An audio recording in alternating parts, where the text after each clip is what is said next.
Hola a todos los amigos de Filosofía Apuntes. Estamos a 16 de mayo del año 2023 con esta carta al Papa León X de 1520. Fíjense que este es un año muy importante, muy crítico para Martín Lutero, donde todo se va a decidir en realidad con respecto a su figura y su contraste con la curia romana y también con el Papa. Pero fíjense que, bueno, nosotros ya hemos hablado de lo crítico que es Lutero con respecto a la curia romana y respecto también con el Papa de alguna forma. Ya veíamos en A la nobleza alemana, que es una obra anterior que habíamos visto en el podcast, cómo Lutero se refiere a algunas facultades del Papa y que de hecho trata de alguna manera sugerir que se supriman esas facultades del Papa. Entonces, de todas maneras, ya había una crítica al Papa y a la curia romana, ¿no? Sin embargo, el 15 de junio de 1520 se publica la Bula Exsurge Domine. ¿Qué es esta bula? Bueno, esta bula amenazaba con la excomunión a Martín Lutero. Es interesante cómo es que Lutero se refiere al Papa, porque uno piensa que en primer lugar se va a explayar de una forma más bien ofensiva, pero no hace esto de ninguna manera. Bueno, sin más preámbulo, en todo caso, vamos a ver esta carta.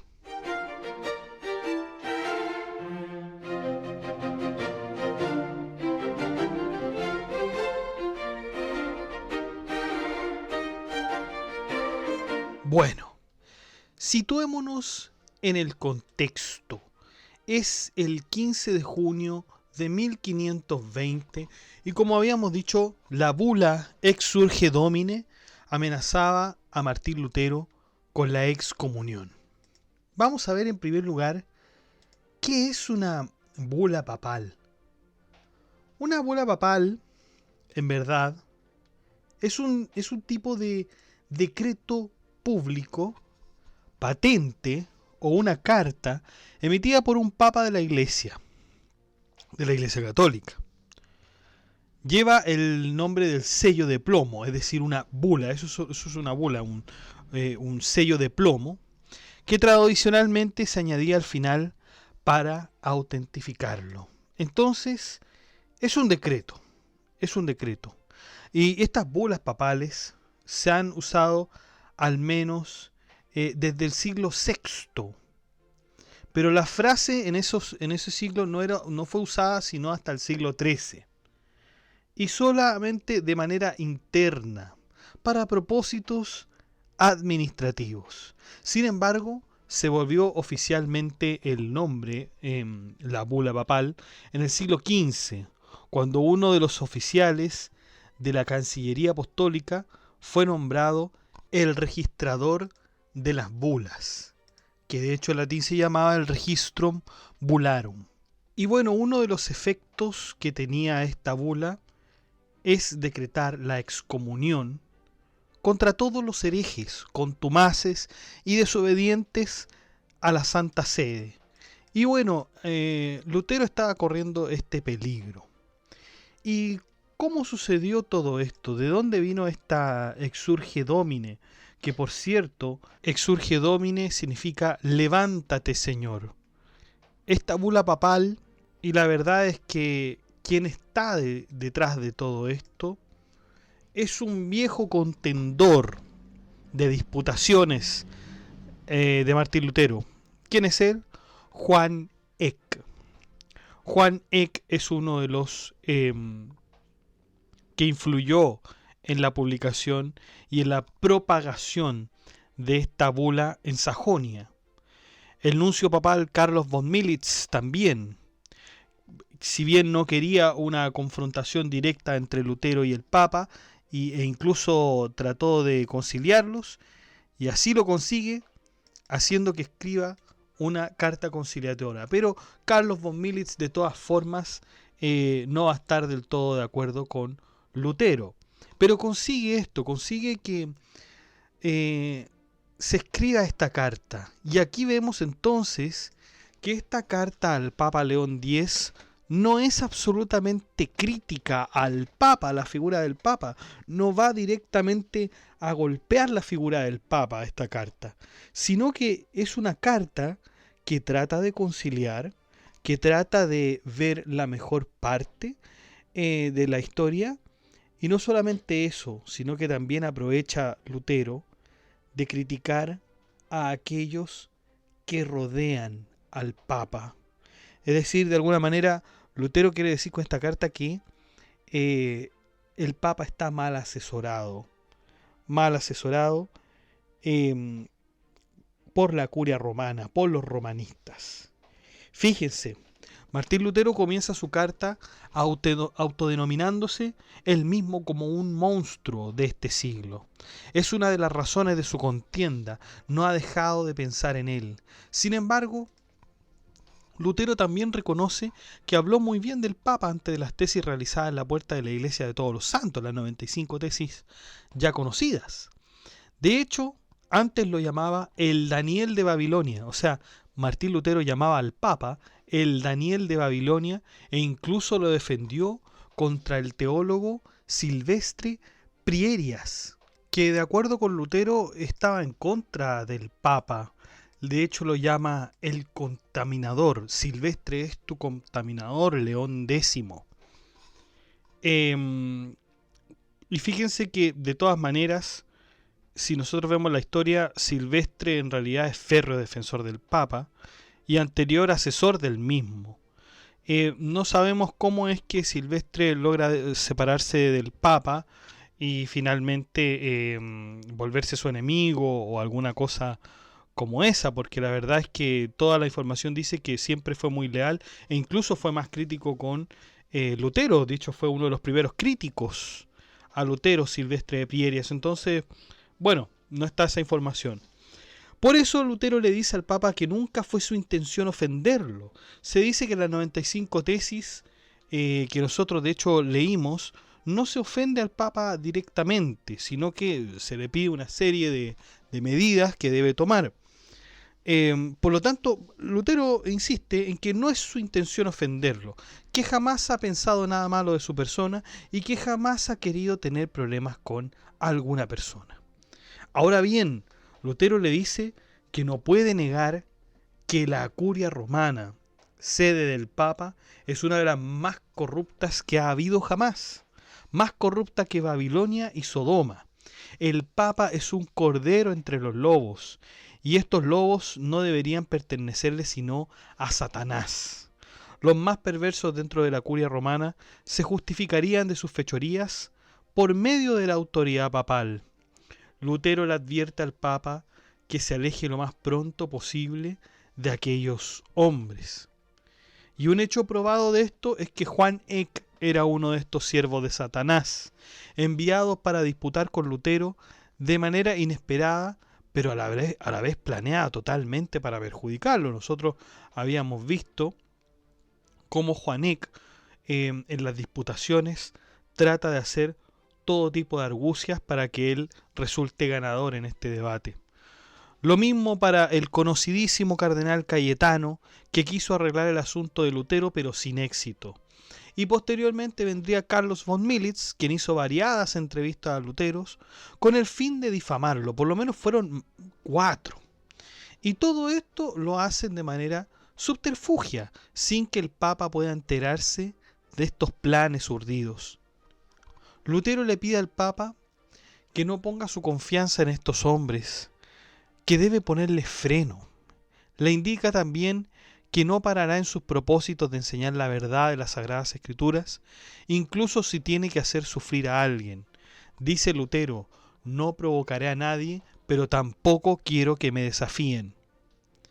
Lutero le dice al Papa que no confíe en aquellos que lo exaltan, sino a los que le humillan, Pues así dice en Lucas 1:52, quito de los tronos a los poderosos y exalto a los humildes.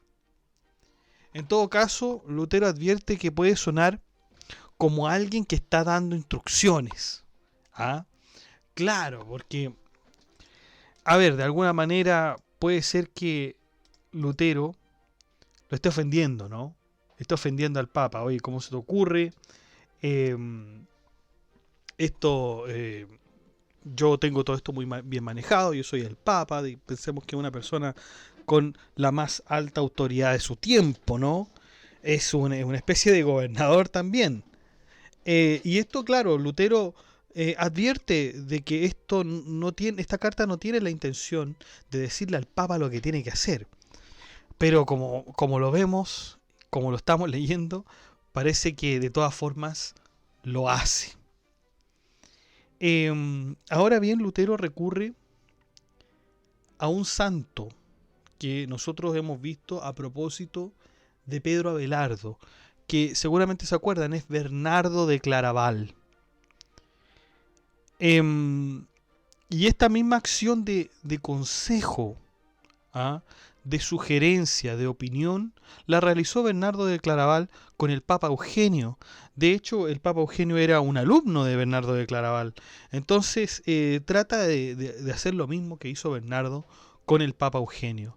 No lo hace por dar una orden, sino más bien, dice el mismo Lutero, por pura preocupación. Por pura preocupación.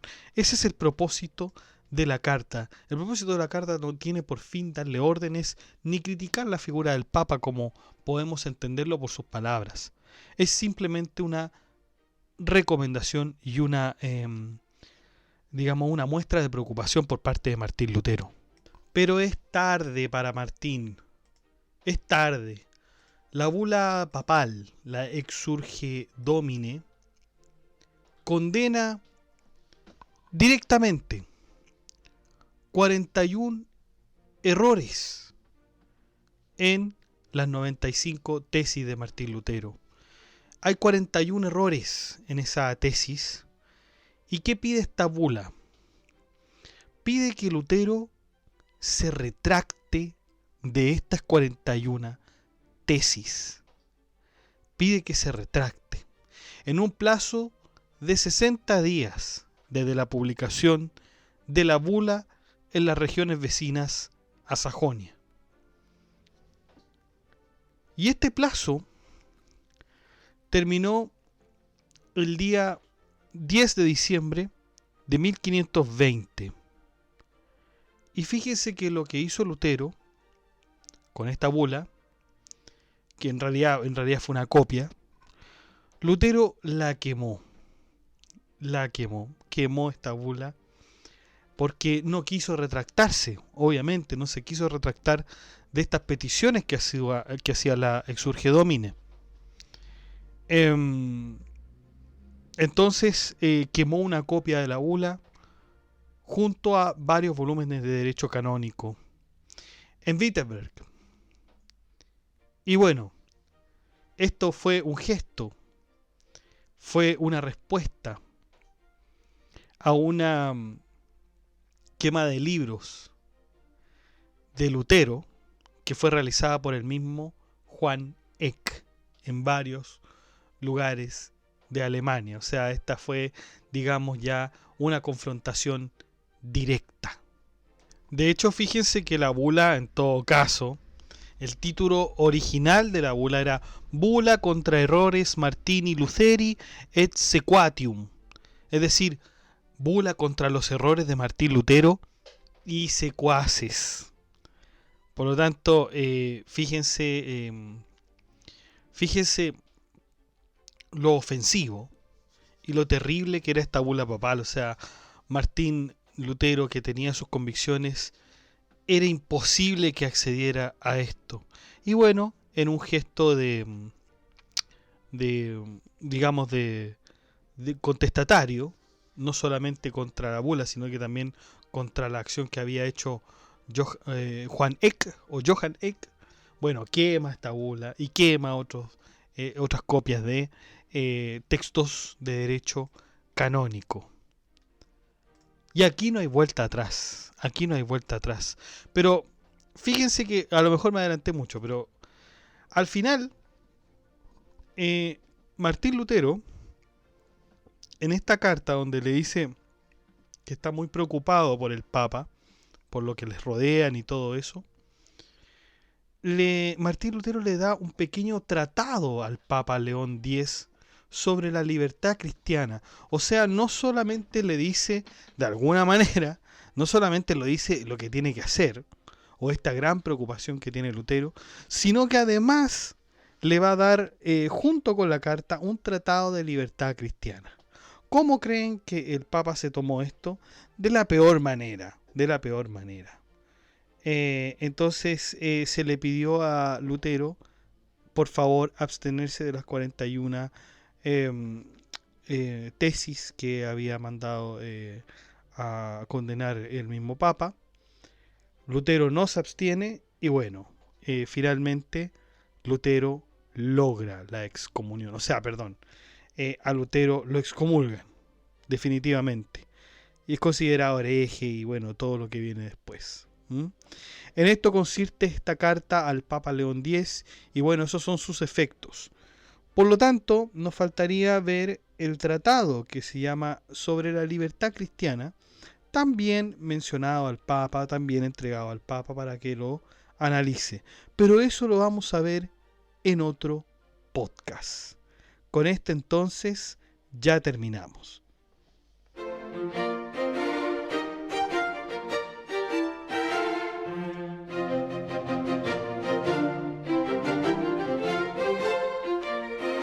Bueno chicos, y eso ha sido todo. Muchas gracias por escuchar este podcast. Si le ha gustado, dé like, comente, comparta, suscríbase, acceda al blog que está en la descripción, haga soporte en PayPal, en Patreon y saludamos a nuestros mecenas romanos que son Abstract Panic y Manuel Mendoza González, que disfrutan de los beneficios de ser mecena aquí en Filosofía Apuntes y colaboran con este proyecto. Un saludo muchachos, espero que estén disfrutando de el podcast.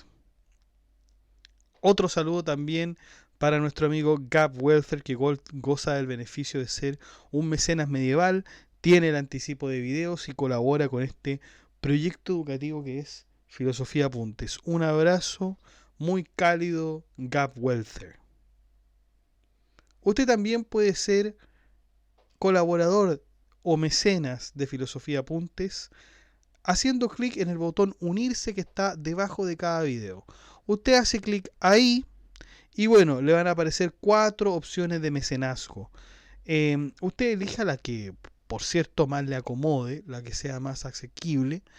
Y si es que no le acomoda ninguna, bueno, usted puede hacer clic en el botón gracias y ahí dar el monto a este proyecto que usted prefiera, ¿no? Eso es todo entonces chicos, que estén muy bien, cuídense, chao.